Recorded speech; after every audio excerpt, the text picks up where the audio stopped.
The 1905 World Series between the New York Giants and the Philadelphia Athletics. This one is the second World Series, as no series was played the previous year in 1904. The New York Giants, who had won the National League pennant, boycotted the series against the returning American League champions, the Boston Americans. Giants manager John McGraw and owner John T. Brush apparently thought themselves above playing the Junior League. Brush definitely looking like a little pervert who hates the World Series here. To many, this read as the Giants being afraid to lose to the Boston Americans, who'd beaten the National League in the first World Series in the previous year. This was not especially popular with the fans or the players, who didn't like missing the extra payday.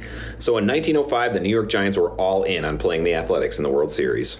And they did so in style, breaking out some new all-black uniforms for the occasion. Quite intimidating. Notably for the Athletics, led by the legendary manager Connie Mack, they were short on pitching going into the series as their staff ace, the ever-eccentric Rube Waddell, had injured his shoulder in a tussle with fellow pitcher Andy Coakley. Apparently Waddell was not a fan of Coakley wearing a straw hat after Labor Day and attempted to confiscate it and injured himself during the horseplay. Game 1 was played in Columbia Park in Philadelphia and featured the pitching matchup of Giants ace Christy Mathewson versus the Athletics' Eddie Plank.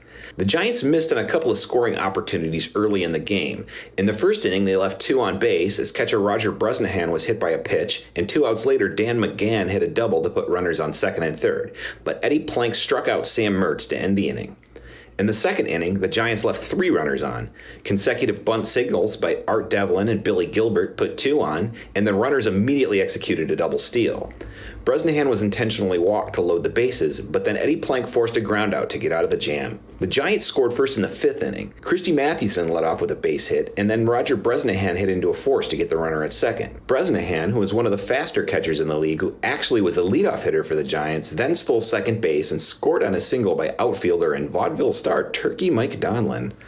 Donlin ended up on second on the throw home. Dan McGann was handed an intentional pass, and then a ground rule double by Sam Mertz scored another run to make it 2-0 Giants. The Giants added another run in the 9th when Billy Gilbert singled, Matty bunted to move him over, and Roger Bresnahan drove in Gilbert with a single.